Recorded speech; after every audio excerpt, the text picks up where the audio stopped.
Okay, ఈరోజు మన class ఏంటంటే జాయినింగ్స్. ఆల్రెడీ నేను ఎగ్జామ్ ఆన్ చేసి పెట్టాను కాబట్టి మీకు డైరెక్ట్గా ఓపెన్ అయిపోయింది. ఇక్కడ నేను ఒక చిన్న టాస్క్ లాగా చెప్తాను, దానికి ఎలా క్వరీ రాస్తాను కూడా చెప్తాను. ఫర్ ఎగ్జాంపుల్ నా దగ్గర ఎంప్లాయీ టేబుల్ ఉంది. ఈ ఎంప్లాయీలో డిఫరెంట్ డిపార్ట్మెంట్ నెంబర్స్. ఓకే, అయితే ఆ డిపార్ట్మెంట్ నేమ్స్ వచ్చేసి డిపార్ట్మెంట్ టేబుల్లో ఉంటాయి. సో ఫర్ ఎగ్జాంపుల్ నేనేమనుకుంటున్నానంటే ఎవరైతే న్యూయార్క్లో లొకేట్ అయ్యి ఉంటున్నారో వాళ్ళ రికార్డ్సే నాకు కావాలి. ఎంప్లాయీ టేబుల్లో వాళ్ళ రికార్డ్సే కావాలి. ఎంప్లాయీ టేబుల్లో లొకేషన్ లేదు, కానీ నాకు న్యూయార్క్లో ఎవరైతే ఉంటున్నారో వాళ్ళకి సంబంధించిన డేటాని నేను విజిబుల్ చేయాలి. ఎలా రాయొచ్చు? Anyone can expect that. Idea ఉంటే చెప్పండి. No issue. No idea. Okay, ఎలా చెప్పండి, ప్రాబ్లం లేదు. వేర్ కండిషన్ పడితే ఆ టేబుల్లో అయితే వేర్ కండిషన్, ఇది వేరే సబ్జెక్ట్. సెలెక్ట్ వేర్ ఏం వాడతాం? వేర్ దగ్గర ఏం రాస్తాం? Where department number, location equal where, location equal New York అంటే లొకేషన్ వచ్చేసేమో డిపార్ట్మెంట్ టేబుల్లో. మనకు కావాల్సిన రికార్డ్స్ ఏమో ఎంప్లాయీ టేబుల్. డిపార్ట్మెంట్ టేబుల్లో ఏం అవసరం లేదు. I don't want to show any record on the department table. I show only employee details which are living location so and so. So okay, let's say write the query. No issue. Where, but how you can use that అనేది important. ఇప్పుడు select all from EMP where the department number, DEPT number in subqueries. ఏమంటాం? Subqueries. Queryలో query write. Open the bracket, close the bracket. Inside we can write select DEPT number from DEPT where location is equal to what location they are asking? New York. YORK. Space ఉందో లేదో నాకు idea లేదు, but స్పేస్తో run చేద్దాం, లేకపోతే కలిపి రాద్దాం. Okay, so అంటే అర్థమైంది. ఇక్కడ ఎవరైతే న్యూయార్క్ అనే డిపార్ట్మెంట్లో లివింగ్ ఉంటున్నారో వాళ్ళ యొక్క ఎంప్లాయీస్ డీటెయిల్స్ అడుగుతున్నాడు. అందరి కాదు, నాకు ఫలానా లొకేషన్లో ఉన్న డేటా కావాలని అడిగాడు. అడిగినప్పుడు మనం ఎలా చెప్పగలుగుతాము? So using this type. So let us execute this. న్యూయార్క్లో ఎవరూ లేరంట. No one cannot live in New York. Okay, so okay, ఎందుకు లేరు? ఒకసారి మనం డిపార్ట్మెంట్ టేబుల్లో మనం రాసిన కొరి స్పేస్ మేబీ న్యూయార్క్ అనేది న్యూయార్క్ YARK అయ్యి ఉంటుంది. YARK. న్యూయార్క్ అనేది ఒకటే పదమైన అయ్యి ఉండొచ్చు, YARK అయినా అయ్యి ఉండొచ్చు. సో ఒకసారి ఇది రన్ చేద్దాం. So confirm New York is a single space. అందుకనే before writing the query we can check the table. So let us check the table. ఆ స్పెల్ ఏందో చూసుకుని వద్దాం మనం. ఓకే, ఎంప్లాయీ డిపార్ట్మెంట్ టేబుల్లోకి వెళ్దాం. New York spelling NEWYORK. YORK in between space is also there. NEWYORK. That's fine. Now it should be execute. Yes, 3 people is there. Other than New York లో ఎవరు ఉండారు? So okay, న్యూయార్క్లో ఎవరు ఉండారో మనం find out చేసాం. Good. But what about the next query? Other than వీటిని ఏమంటాం? ఏం క్వరీస్ అంటాం? Sub queries.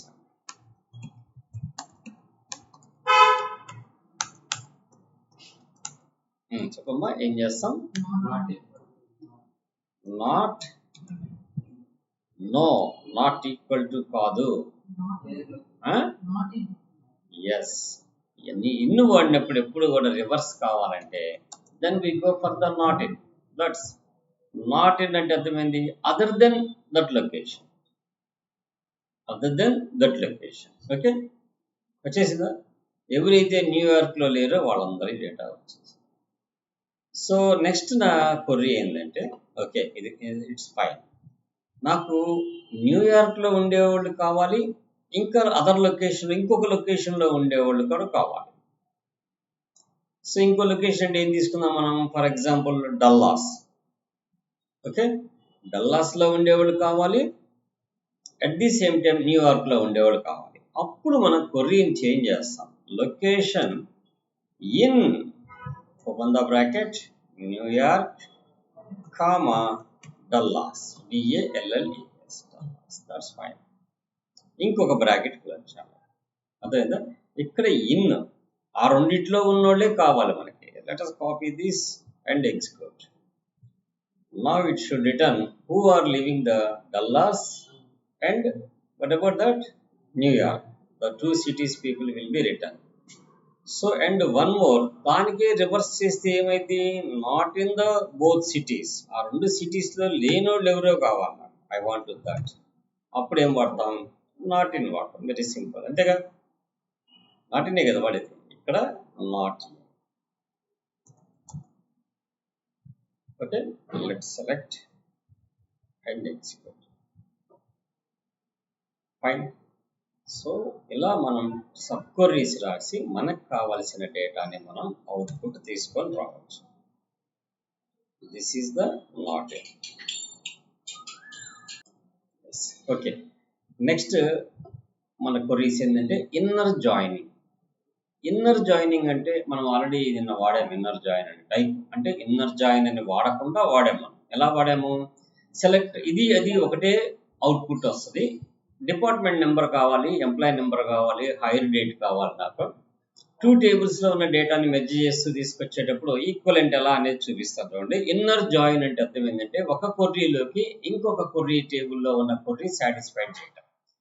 సో అంటే ఈ టేబుల్లోకి రెండో టేబుల్ వచ్చి జాయిన్ అవుతుంది. That is the inner join. ఈ టేబుల్లోకి ఇంకొక టేబుల్ డేటా వచ్చి జాయిన్ అవుతుంది. ఎలా జాయిన్ అవుతుంది, employee number, employee hire date, department table యొక్క నేమ్, ఈ 3 కావాలి. ఫ్రమ్ ఈఎంపీ నుంచే కావాలి. కండిషన్ ఏంటి, inner join department number on దేనిలో ఉండాలి, ఎంప్లాయీ యొక్క డిపార్ట్మెంట్ నెంబర్ డిపార్ట్మెంట్ టేబుల్ యొక్క డిపార్ట్మెంట్ నెంబర్కి సమానం అయితే. ఇదే దాన్ని నిన్న మనం వేరే అవుట్పుట్తో రాసాము. బోత్ ఆర్ ఈక్వల్, ఎలా అయినా మనం అవుట్పుట్ తెచ్చుకోవచ్చు. ఓకే, సో ఫస్ట్ ఇది చూడండి. దీన్ని ఎగ్జిక్యూట్ చేస్తే ఏ అవుట్పుట్ అయితే మనకు వస్తుందో అదే అవుట్పుట్. ఇప్పుడు ఎన్ని రికార్డ్స్ మనకి టోటల్గా ఇక్కడ మనకి ఎన్ని రికార్డ్స్ వచ్చినాయి, 14 records total available. All departments names వచ్చేసినాయి. అందరు ఎంప్లాయీస్ 14 రికార్డ్స్ మనకు ఉంది ఎంప్లాయీ టేబుల్లో. అన్ని టేబుల్స్ అన్ని రికార్డ్స్ యొక్క డిపార్ట్మెంట్ నేమ్స్ తీసుకొని వచ్చింది. ఫైన్. దీన్ని మనం ఇంకొక రకంగా కూడా రాయొచ్చు అని చెప్పాము. ఎలా రాయొచ్చు అంటే ఇది ఆల్రెడీ అక్కడ ఉంది, నేను ముందుగానే సెట్ చేసి పెట్టాను. సెలెక్ట్ ఈ నేమ్, ఆ తర్వాత ఏం కావాలనుకున్నాం, ఈ నేమ్ తర్వాత హైర్ డేట్ ఒకటి కావాలి, ఆ తర్వాత డి నేమ్ ఒకటి కావాలి. అయితే ఈ డి నేమ్ అనేది ఇంకొక టేబుల్లో ఉంది కాబట్టి DEPT.DName అనుకుంటాం. సెల్ఫ్ టేబుల్ వాడేటప్పుడు అవసరం లేదు. ఈఎంపి కామా నెక్స్ట్ టేబుల్ ఏం పేరు DEPT, where emp.dept number is equal to dept.dept number సమానం అయితే is an equivalent of inner join. సో ఇప్పుడు కూడా 14 రికార్డ్స్ వచ్చేసి వాటి డిపార్ట్మెంట్ నేమ్స్ ఈక్వల్గా చూపించేస్తాయి. ఎన్ని వచ్చినాయి మనకి, 14 రికార్డ్స్ వచ్చేసినాయి. బట్ ఆల్ డిపార్ట్మెంట్స్ యొక్క డిపార్ట్మెంట్ టేబుల్ నేమ్స్ కూడా వచ్చేస్తాయి. It's fine.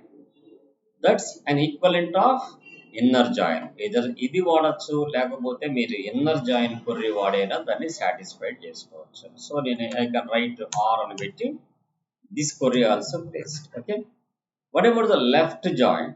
లెఫ్ట్ జాయిన్ అంటే అర్థం ఏంటంటే లెఫ్ట్ టేబుల్ 100% సాటిస్ఫైడ్ అవుతూ ఉండాలి.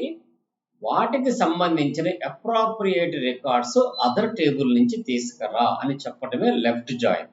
రైట్ జాయిన్ అంటే అర్థం ఏంటంటే రైట్ జాయిన్ 100% సాటిస్ఫైడ్ అవుతూ ఉండాలి. వాటికి సంబంధించిన అప్రాప్రియేట్ రికార్డ్స్ లెఫ్ట్ టేబుల్ నుంచి తీసుకురా అని చెప్పడాన్ని లెఫ్ట్ జాయినింగ్ అంటాం.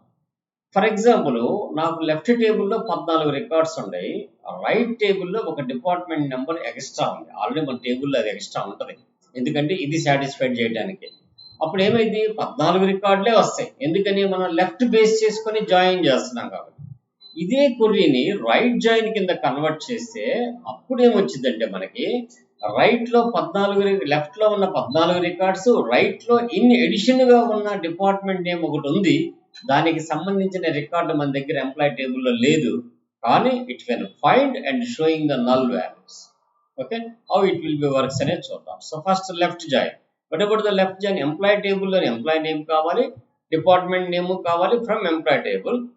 Left join department on department number is equal to DEPT dot department number. Same above దానిలాగానే, కాకపోతే ఇది బేస్డ్ ఆన్ ద డేటాను బట్టి కొర్రీ మారిపోతూ ఉంటుంది, అంటే అవుట్పుట్ మారిపోతూ ఉంటుంది. సో కాబట్టి దానికి దీనికి మనం కంపారిజన్ చేయలేం. ఇప్పుడు లెఫ్ట్ జాయిన్ మన దగ్గర ఉంది 14 records, it should be return 14 records. మనకి ఇక్కడ బిఫోర్ గోయింగ్ మనం ఒకటి చూసుకుందాం. ఏది ఎంప్లాయీ టేబుల్లో ఇక్కడ మ్యాక్సిమం మనకి డిపార్ట్మెంట్ నెంబర్ని సార్టింగ్ చేసుకుందాం. 10, 30 అంటే 10, 20, 30 ఈ 3 రికార్డ్సే మనకి డిపార్ట్మెంట్ నెంబర్స్ ఉంటాయి. కానీ మనం డిపార్ట్మెంట్ టేబుల్లోకి వెళ్తే 40 అనే డిపార్ట్మెంట్ కూడా ఒకటి ఉంది, కానీ దాని రిలేటెడ్ ఎంప్లాయీస్ ఎవరు మన దగ్గర లేరు. అర్థమైందా? ఇప్పుడు మనం ఎప్పుడైతే రైట్ జాయినింగ్ కొర్రీ వాడుతున్నామో, రైట్ జాయినింగ్ అంటే ఎంతమంది రైట్ సైడ్ నుంచి జాయిన్ అవుతుంది. ఫస్ట్ టేబుల్ ఏంది? ఎంప్లాయీ. First table employee. ఇప్పుడు ఈ కొర్రీని మనం ఎగ్జిక్యూట్ చేస్తే what will be given the output? SQL and this. So let's execute. One edition record is not, which the operations అనేది రాలేదు కదా. So let's change this query. Actually we go with the EMP. We go with the EMP and EMP dot DEPT number is equal to DEPT dot DEPT number. Join on DEPT. Right join kada DEPT number. That's it, should be joined to the right. So then we go. So where we are missing right join department number kaadu DEPT. We are missing that DEPT. Yes. Let us go that. So it comes on addition. Operations అనేది ఉంది కదా. ఇక్కడ చూడండి, ఇప్పుడు దేన్ని base చేసుకొని వచ్చింది మనకి?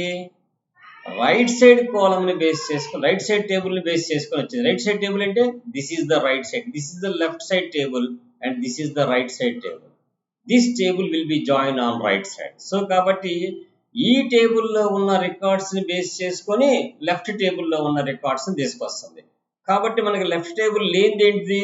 ఆ డిపార్ట్మెంట్లో ఉన్న పీపుల్ ఎవరు లేరు, కాబట్టి మన దగ్గర అక్కడ నల్ అనేది రీప్లేస్ అయింది. Now it comes on to the 15 records. Now it comes on 15. So ఇక్కడ మనకి ఏమవుతుంది, అప్పుడు ఏదైతే టేబుల్ని మనం జాయిన్ అవ్వమని చెప్పామో రైట్ టేబుల్ని 100% సాటిస్ఫైడ్ అవ్వాలి. లెఫ్ట్ సైడ్ ఉంటే ఆ రికార్డ్స్ తీసుకొచ్చింది, లేకపోతే నల్స్ ప్లేస్ చేసింది. కాబట్టి మనకి ఇక్కడ ఏమి డిస్ప్లే అని, మనకి లెఫ్ట్ సైడ్ ఆ రికార్డ్ ఎంప్లాయీ టేబుల్లో లేదు కాబట్టి ఇట్ షోయింగ్ ద నల్స్. అర్థమైందా? దట్స్ ఇన్ కేస్ మీరు లెఫ్ట్ జాయిన్ రాసేటప్పుడు ఇక్కడ ఎంప్లాయీ ఉండి ఆ డిపార్ట్మెంట్ టేబుల్లో కనుక లేకపోతే అప్పుడు అటుపక్క నల్ వస్తుంది. దట్స్ అలా పెట్టలే. ఎందుకని పెట్టలేదంటే వాడు ఒక సైడ్ సాటిస్ఫై చేసేటట్టు చూపిస్తేనే డిఫరెన్స్ అర్థమైందని ఆ ఎంప్లాయీ టేబుల్లో ఆర్కేలో టేబుల్ ప్రొవైడ్ చేసినప్పుడు అలా మనకి ప్రొవైడ్ చేశారు. That's why we go that. And what about the self join? ఈ సెల్ఫ్ జాయిన్ అనేది కొన్ని వాటికి బాగా ఉపయోగపడింది. ఎలా అంటే, ఫర్ ఎగ్జాంపుల్ ఒక కంపెనీలో మెంబర్స్ జాయిన్ అవుతున్నారు. జాయిన్ అయ్యేటప్పుడు అతన్ని జాయిన్ చేయించాలంటే ఎవడో ఒకడు సపోర్ట్ చేయాలి, అంటే రిఫర్ చేయాలి. రిఫర్ చేయకుండా ఎవరిని జాయిన్ చేసుకోవాలి. లైక్ ఆ రిఫరలే వాడి మేనేజర్ అనుకుందాం. సో ఎవరు మేనేజర్ కింద ప్రతి ఒక్కడు ఎవడో ఒకటి కింద పనిచేయాల్సిందే, ఎవడో ఒకటి కింద పనిచేయాల్సిందే.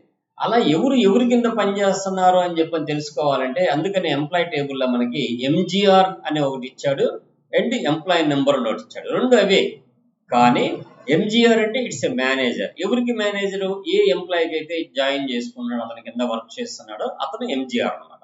సో నాకు ఇప్పుడు ఏం కావాలి? ఏ ఎంప్లాయీకి ఎవరెవరు ఎంజిఆర్స్ కింద ఉన్నారో తీసుకొని రావాలి. అలా తీసుకురావాలంటే మనం వాడాల్సిన కొర్రీనే ఏమంటాం? సెల్ఫ్ జాయిన్ అంటాం. అంటే సెల్ఫ్ అంటే అర్థమైంది, నా టేబుల్లో కొర్రీస్ నా టేబుల్లోనే చెక్ చేసుకోవడం, ఇంకొక టేబుల్తో సంబంధం లేదు. ఇక్కడ సెలెక్ట్ E1 డాట్ ఈనేమ్ అంటే E1 means alias name or instance of the employee and E2 also employee యొక్క ఇన్స్టెన్సే, కాకపోతే ఇన్నర్ జాయిన్ చేస్తున్నాం.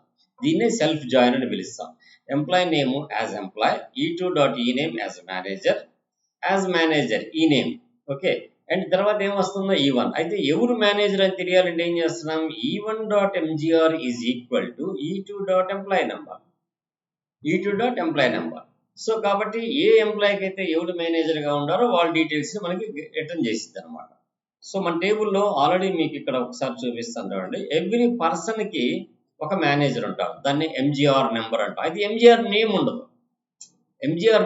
మనకి ఎంజిఆర్ నేమ్ కావాలి కాబట్టి ఇతని యొక్క నేమ్ ఎవరంటే మనం ఏం చెప్తాము, 7902 ఎక్కడ ఉందో ఎత్తుక్కుంటాం. ఇతను అంటే ఫోర్డ్, అంటే స్మిత్కి మేనేజర్ ఎవరు, ఫోర్డ్. అర్థమైందా, స్మిత్కి మేనేజర్ ఫోర్డ్. ఇప్పుడు 7698 ఉంది, 7698కి మేనేజర్ ఎవరు, 7698కి మేనేజర్ ఎవరంటే బ్లేక్. అట్లా అంటే ఎవరు మేనేజర్ వాళ్ళ పేర్లు ఏందో మనకు తెలియాలంటే we can go for this query, then we can execute. It should be return the all manager. స్మిత్కి ఫోర్డ్, అలెన్కి బ్లేక్. ఈ బ్లేక్ కింద ఇద్దరు జాయిన్ అయ్యారు, అలెన్ ఉన్నాడు, వార్డ్ ఉన్నాడు. ఇక్కడ చూడండి ఇంకొక అతను కూడా ఉన్నాడు. ఇప్పుడు మనకి ఈ మేనేజర్ అనేవాళ్ళు ఆర్డర్లో రావాలంటే then we can order by class కూడా యూజ్ చేసుకోవచ్చు. ఏం చేసుకోవచ్చు, ఆర్డర్ బై క్లాస్ కూడా యూజ్ చేసుకోవచ్చు. Order by what about the column name, so that e2 dot ename, then it should be comes. Okay, so ఇప్పుడు బ్లేక్ కింద మొత్తం 5 ఉన్నారు ఎంప్లాయీస్. అదే క్లార్క్ కింద ఒకళ్ళే ఉండరు, ఫోర్డ్ కింద ఒకళ్ళే ఉండరు, జోన్స్ కింద 2 ఉండారు, కింగ్ కింద 2 ఉండారు.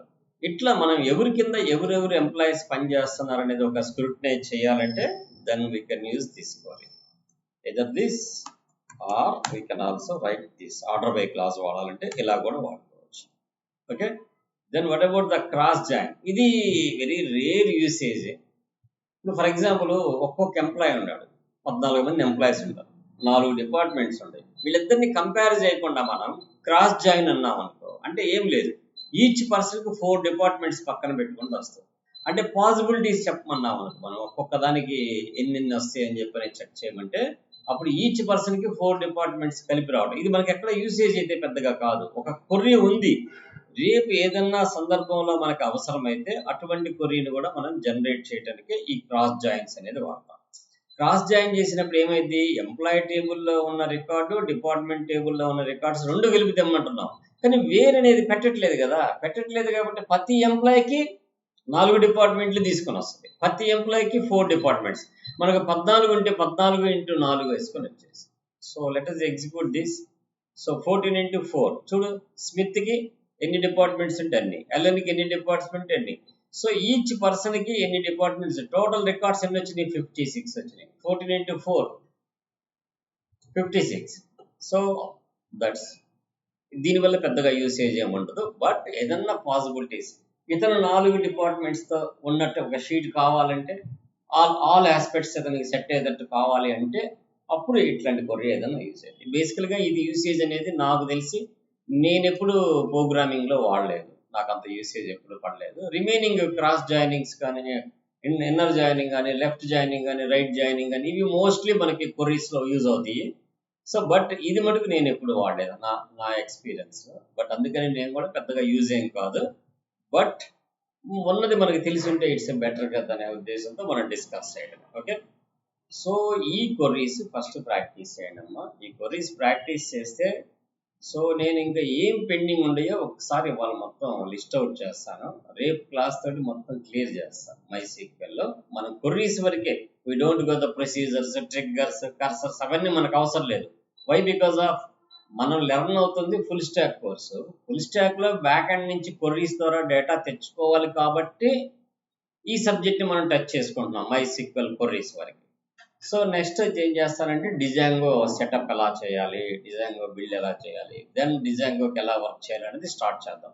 మోస్ట్లీ రేపు క్లాస్ దీంట్లో ఉన్న పెండింగ్స్ అని చెప్తారు. అంటే మేబీ ఏమిటి అంటే యూనియన్స్, యాడ్, మైనస్, సబ్ట్రాక్ట్, ఇట్లాంటి ఇన్సర్ట్, ఇట్లాంటి కొన్ని కమాండ్స్ ఉంటాయి. 2 కొర్రీస్ని యాడ్ చేయడము, సబ్ట్రాక్ట్ చేయడము, ఆ కమాండ్స్ కూడా ఒకసారి రేపు టచ్ చేసేసి రిమైనింగ్ ఇంకేమైనా ఉంటే ఫినిష్ చేసుకొని then we can move on to the Django setup. So most probably గురువారం నుంచి Django స్టార్ట్ చేస్తాం. ఓకే, Django స్టార్ట్ చేస్తే దెన్ ఆఫ్టర్ దట్ మనకు అవసరమైతే ఫ్లాస్క్కి వెళ్దాము, లేకపోతే Django తర్వాత API జనరేషన్స్కి వెళ్ళిపోతాం. ఈలోపు మీకు మధ్యలో మీకు VS కోడ్లో ఏపీఐస్ ఎలా చెక్ చేసుకుంటారు ఎండ్ పాయింట్స్ అంటే మనం డెవలప్ చేసిన తర్వాత అది పనిచేస్తాం లేదా చెక్ చేసుకోవడానికి ఎండ్ పాయింట్స్ వాడతాం. ఆ ఎండ్ పాయింట్ తీసుకొని దానికి పేలోడ్ వచ్చి రెస్పాన్స్ ప్రాపర్గా వస్తుందా లేదా, పేలోడ్ మనం ప్రాపర్గా పంపిస్తున్నామా లేదా అని చెక్అవుట్ చేసుకోవడం కోసం పోస్ట్ మ్యాన్ అని చెప్పని ఒక టూల్ ఒకటి ఉంటుంది మనకి ఇంటర్నెట్లో. అది 1 month ఫ్రీ ట్రయల్ ఇస్తాడు. సో కాబట్టి అది ఒకసారి డౌన్లోడ్ చేసుకొని పోస్ట్ మ్యాన్లో ఎలా వాడాలి, ఎందుకంటే జనరల్గా మోస్ట్ ప్రాబబ్లీ కంపెనీస్ అన్నీ కూడా పోస్ట్ మ్యాన్ వాడుతుంటాయి. అయితే ఈ Postman rights back end డెవలపర్స్కే ఇస్తుంటారు, అది లైసెన్స్ కొనాలి కాబట్టి కంపెనీస్. మరి ఫ్రంట్ ఎండ్ డెవలపర్ చెక్ చేసుకోవాలంటే ఎలా చెక్ చేసుకోవాలి పేలోడ్ ప్రివ్యూ ఇవన్నీ అంటే బేసికల్గా ఫ్రంట్ ఎండ్ డెవలపర్ చెక్ చేసుకోవాలంటే విఎస్ కోడ్ అనే థండర్ అని చెప్పని ఒక ప్లగ్ఇన్ ఉంది మనకి.